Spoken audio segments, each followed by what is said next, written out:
Hello friends, welcome to Riyaz classes. आज के session में हम एक नए यूनिट की शुरुआत करेंगे which is unit 20 foreign investment and collaborations.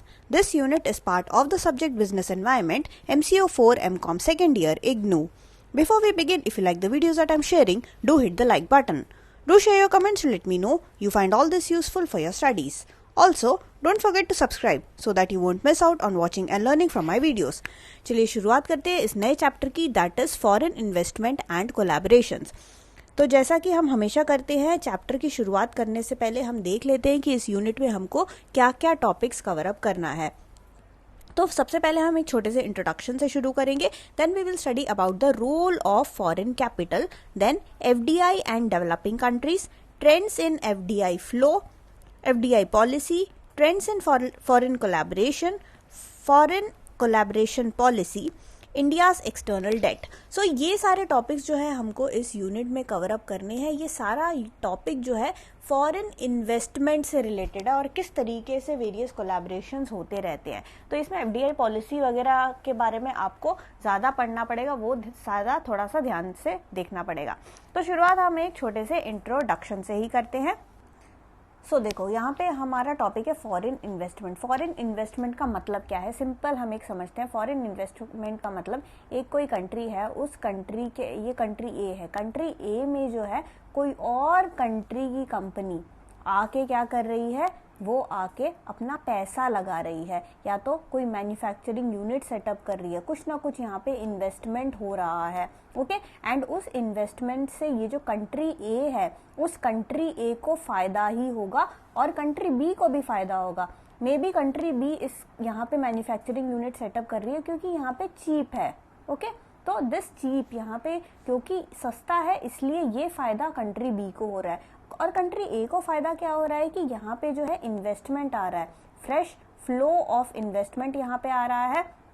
यहाँ पे जो एरिया है उस एरिया का डेवलपमेंट होगा, वहाँ देखो कंस्ट्रक्शन होगा, वहाँ लोग जो है एम्प्लॉयमेंट अपॉर्चुनिटीज जो है लोगों के पास नया आएगा, है ना, और वो एरिया डेवलप हो जाएगा, उसके अराउंड का एरिया डेवलप हो जाएगा, उसके अराउंड के एरिया में जितने भी घर है, जितना भी प्रॉपर्टी है, उन सबके प्राइजेस राइज हो जाएंगे, वहाँ पे नया नया इंफ्रास्ट्रक्चर बनेगा। तो ये सारा फायदा कंट्री ए को होगा। यहाँ पे जो है फॉरेन कैपिटल से जो है सेवरल कंट्रीज का, बहुत सारे कंट्रीज का क्या होता है, इकोनॉमिक डेवलपमेंट होता है।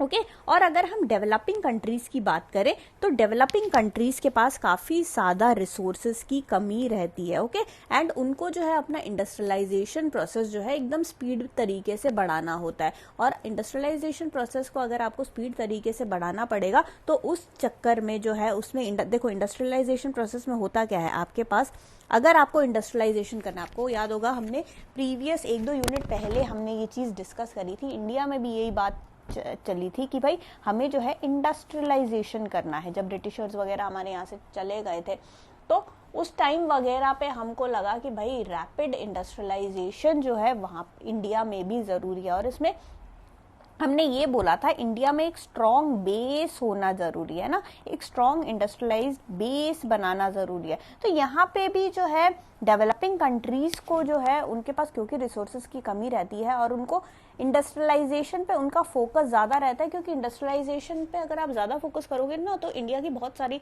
इंडिया नहीं, मैं डेवलपिंग कंट्रीज की जनरल बात कर रही हूँ, तो उनकी बहुत सारी प्रॉब्लमें सॉल्व हो जाती है। उनका एम्प्लॉयमेंट का प्रॉब्लम सॉल्व हो जाता है, उनका जो लोग है, लोग गरीबी रेखा वगैरह से बाहर आ जाते हैं, उनका जो है एरिया डेवलप होता है, हर चीज़ जो है डेवलपमेंट ही होता है। तो इंडस्ट्रियलाइजेशन उनको चाहिए होता है, उसके लिए आपको इंफ्रास्ट्रक्चर डेवलप करना पड़ेगा, है ना, जहाँ पे कैपिटल जो है वो बहुत इंपॉर्टेंट रोल प्ले करता है। So capital is very very important. और जो फॉरेन कैपिटल है, फॉरेन कैपिटल यहाँ पे उस नीड को, उस कमी को जो है वो पूरा करता है। फॉरेन कैपिटल जब चैनलाइज होता है, ऐसे बाहर से अंदर आता है, हमारे कंट्री के अंदर आता है in the form of manufacturing unit setup, क्योंकि बी कंट्री है, ये बी कंट्री है। ओके, बी कंट्री, लेट से आईफोन का एग्जांपल ले लेते हैं, आईफोन की कंपनी है, वो एप्पल कंपनी। ओके, एप्पल अब यहाँ पे एक मैन्युफैक्चरिंग यूनिट इंडिया में सेटअप कर रही है ना।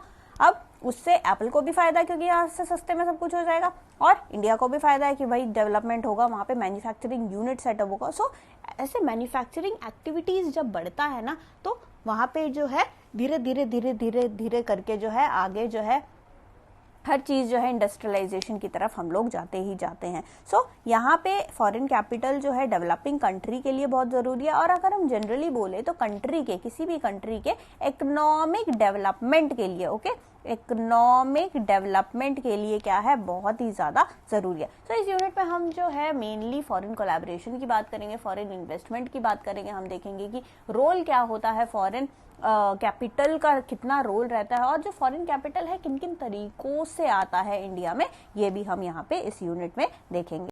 सो हम अब देखेंगे कि what is the role of foreign capital. जो फॉरेन कैपिटल होता है उसका मेन रोल क्या रहता है। सो इकोनॉमिक ग्रोथ होता है, इकोनॉमिक डेवलपमेंट होता है, ये सब हमने देख लिया।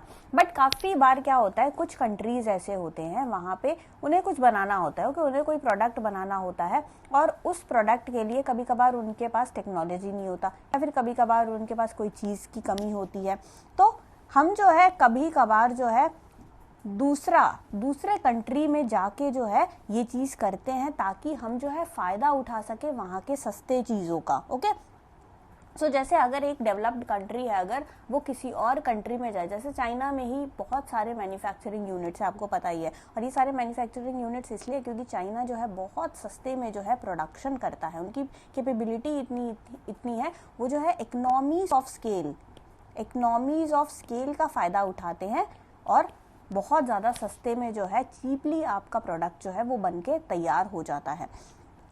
सो ये एक तरफ वाली बात रही। बाकी अगर हम कोई भी कंट्री की बात करें, they will depend to a large extent on adequate capital as well as technological input. तो काफ़ी सारे जगहों पे जो है, काफ़ी सारे कंट्रीज़ में फिर काफ़ी सारे कंट्रीज़ में जो है ये सारी चीज़ें नहीं रहती।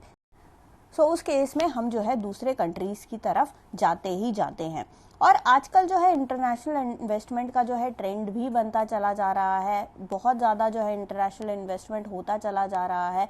एक कंट्री जो है दूसरे कंट्री का जो है डिस्ट्रीब्यूशन कैपेबिलिटी या फिर प्रोडक्शन कैपेबिलिटी, वो सारा का फ़ायदा उठाने के लिए हम लोग जो है दूसरे कंट्री में जाके क्या करते हैं, इन्वेस्टमेंट करते रहते हैं। सो अगर जो है हम बात करें डेवलपिंग कंट्रीज़ की, तो डेवलपिंग कंट्रीज़ का प्रायोरिटी डेवलपमेंट रहता है ना, और उनका डेवलपमेंट और उनका इंडस्ट्रियलाइजेशन, जैसे मैंने अभी बताया, वही सेम चीज़ यहाँ पे रिपीट हो रहा है कि उनका प्रायोरिटी क्योंकि डेवलपमेंट रहता है, उनका प्रायोरिटी क्योंकि रहता है कि हम जल्दी से जो है डेवलप कर जाएं, हमारे पास जो है मैन्युफैक्चरिंग कैपेबिलिटी ये सब ज़्यादा हो। तो इसलिए हम भी चाहते हैं कि ज़्यादा से ज़्यादा इन्वेस्टमेंट जो है हमारी तरफ जो है वो फ्लो होता चला जाए। और इन सब से फॉरेन कैपिटल का जो आना जाना है, उससे प्रोडक्शन कैपेसिटी तो बढ़ता ही बढ़ता है, हमारा ट्रेड भी बढ़ता है, as well as your distribution capabilities जो होता है वो भी काफ़ी ज़्यादा जो है वो बढ़ जाता है। अब हम बात कर रहे हैं कि भाई फॉरेन कैपिटल आता है कंट्री से दूसरे कंट्री में जाता है, पर वो आता जाता वो कैसे जाता है, क्या उसको पर्टिकुलरली किस तरीके से जाता है, वो एक्चुअली 2 तरीकों से जाता है। पहला जो तरीका, देखो इंटरनेशनल इन्वेस्टमेंट में mainly there are major two types of international investment रहता है आपका। उसमें जो आपका फर्स्ट टाइप रहेगा दैट इज योर FDI यानी कि foreign direct investment. Okay, then you have portfolio investment, foreign portfolio investment. तो ये दोनों तरीकों से जो है पैसा जो है दूसरी कंट्री से यानी कि होस्ट कंट्री से होम कंट्री पे आता है। सो सबसे पहले हम FDI के बारे में देखेंगे। FDI, okay, FDI। सो FDI का मतलब क्या है? FDI का फुल फॉर्म है foreign direct investment. Now it occurs when an investor based in one country acquires an asset in another country with the interest to manage it। तो यहाँ पे हो क्या रहा है कि एक कंट्री, इन्वेस्टर एक कंट्री में बैठा हुआ है और वो एसेट दूसरे कंट्री का एसेट खरीदता है with a view to manage it, with an interest to manage it। So investor जिस कंट्री में होगा, ये इन्वेस्टर है, इस बंदे ने जो है पैसा लगाया है, तो ये जिस कंट्री में बैठा होगा उसको हम क्या बोलेंगे? Home country. ओके, और ये जिस कंट्री में जो है पैसा लगाएगा उसको हम बोलेंगे होस्ट कंट्री। ओके, सो जिस कंट्री में वो बंदा बैठा हुआ है, वो इन्वेस्टर जिस कंट्री का है ओरिजिनली, वो उसके लिए होम कंट्री होगा।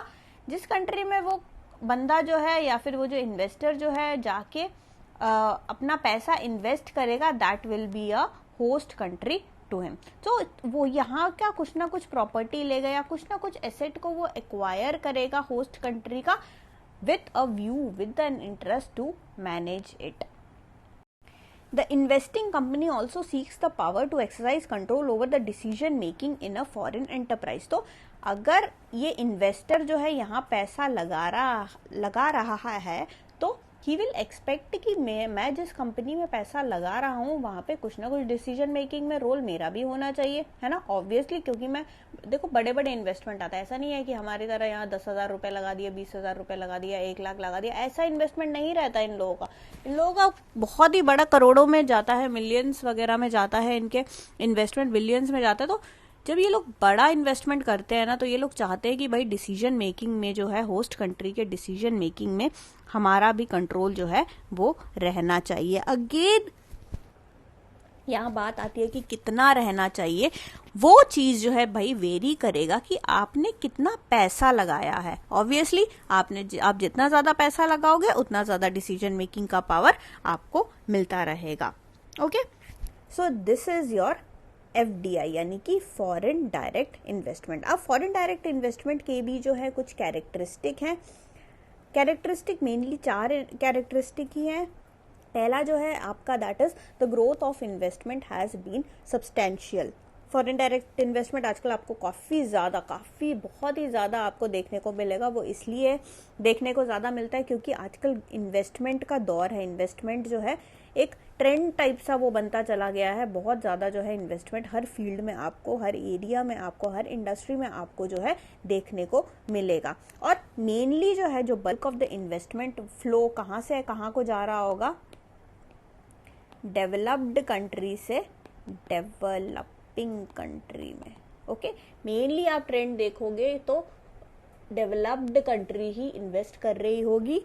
पैसा अगर कहीं को जा रहा होगा वो डेवलप्ड कंट्री से जा रहा होगा, किसमें, डेवलपिंग कंट्री में। जो इन्वेस्टर बैठा होगा, इन्वेस्टर कहाँ का होगा, वो डेवलप्ड कंट्री का होगा। सो मेनली अगर आप फ्लो देखोगे bulk of investment usually developed country से डेवलपिंग कंट्री में ही जाता है यूजुअली। ओके, यहाँ पे हम ओवरऑल बात कर रहे हैं। तो थर्ड पॉइंट हमारा यही है कि रेसिपिएंट ऑफ FDI कौन होगा, रिसीव कौन करेगा, डेवलपिंग कंट्री। सो ये भी आजकल आप देखोगे, आजकल क्या अगर ओवरऑल FDI का लेके चले तो मेनली रेसिपिएंट डेवलपिंग कंट्रीज ही होते हैं। डेवलपिंग कंट्रीज में ही ज़्यादा से ज़्यादा जो है इन्वेस्टमेंट फ्लो जाता है, क्योंकि वहाँ पे जो है सस्ते में आप अपना, डेवलप्ड कंट्रीज जो है सस्ते में अपना काम निकलवा सकते हैं। And next is the with respect to concentration of flow of FDI। Concentration of flow of FDI जो होता है कभी कभार कुछ कंट्रीज तक ही सीमित रहता है, यानी कि सारे कंट्रीज जो है, सारे डेवलप्ड कंट्रीज जो है, कुछ पर्टिकुलर कंट्रीज होती हैं उस कंट्री में प्रेफर करती है वहाँ पे जाना, वहाँ पे अपने मैन्युफैक्चरिंग यूनिट सेटअप करना। मे बी कुछ भी रीज़न हो सकता है, मे बी वहाँ का जो है बायोडाइवर्सिटी कुछ अलग सा हो, या फिर वहाँ का पॉलिटिकल पावर जो है कुछ अलग तरीके का हो, या फिर वहाँ पे लिबरलाइजेशन काफ़ी ज़्यादा हो रखा हो कि उनका जो है काम जल्दी जल्दी हो रहा है। तो कुछ भी रीज़न हो सकता है, पर जनरली ये देखा गया है कि मेनली जो है कुछ जगह ही कॉन्सेंट्रेटेड रहता है आपका ये फ्लो ऑफ FDI। तो ये कुछ बेसिक, जस्ट एक जनरल पॉइंटर से कुछ बेसिक आपका क्या है, characteristic feature of your FDI। So FDI overall ये है। अब जो एक और हमने बात की थी that was your portfolio investment. Okay, so portfolio investment अब है क्या। Now portfolio capital normally moves to investment in financial stocks, bonds and other financial instrument। तो इसमें आप देखोगे कि इन्वेस्टमेंट किन चीज़ों में हो रहा होगा, फाइनेंशियल स्टॉक में, बॉन्ड में, एज वेल एज जितने भी अदर फाइनेंशियल इंस्ट्रूमेंट्स हैं उसमें जो है अगर आपका इन्वेस्टमेंट होता है। सिंपल से अगर हम बात करें तो financial stock, bond, financial instruments, अगर इनमें पैसा जा रहा है तो that will come under your portfolio investment. Furthermore, the portfolio capital moves to the recipient country which has revealed its profitability and has a comparative advantage over the counterparts in investing company। देखो ये ना mainly ना करते कौन है, ये mainly करते हैं इंडिविजुअल्स और जो फाइनेंशियल इंस्टीट्यूशंस होते हैं वो कैपिटल मार्केट के थ्रू जो है इसमें इन्वेस्ट करते हैं। तो जो भी रेसिपिएंट कंट्री होगा, रेसिपिएंट कंट्री ने पहले से ही अपना प्रॉफिटेबिलिटी रिवील कर रखा होगा कि भाई अगर हमारे यहाँ पे इन्वेस्ट करोगे तो आपको फायदा ही फायदा होगा। तो इस तरीके से उन्होंने एडवर्टाइज कर रखा होगा ऑलरेडी। तो उसी को देख के मेनली आपके यहाँ पे इंडिविजुअल जो पार्टीज, जो इन्वेस्टर्स होते हैं, दे आर मेनली इंडिविजुअल्स या फिर दे आर मेनली इंस्टीट्यूशंस जो कि कैपिटल मार्केट के थ्रू यहाँ पे जो क्या करते हैं, यहाँ पे इन्वेस्टमेंट करते हैं। अब यहाँ पे क्योंकि इतना ज़्यादा इंस्टीट्यूशन और इंडिविजुअल्स बहुत ज़्यादा इन्वॉल्व है, तो यहाँ पे स्पेक्यूलेशन जो है काफ़ी ज़्यादा रहता है। ओके, और यहाँ पे जो है कॉन्फिडेंस के बेसिस पे इन्वेस्टमेंट होता रहता है, यानी कि वो जो भरोसे बोलते हैं ना कि भरोसा करके इन्वेस्टमेंट कर, बस भरोसे पे ऐसे बस चलता जा रहा है, किसी दिन कुछ हो गया तो दिक्कत हो जाएगी। इसलिए यहाँ पे रिस्क थोड़ा है, यहाँ पे रिस्क रहता है। किसके लिए? होस्ट कंट्री के लिए जो है रिस्क यहाँ पे रहता है।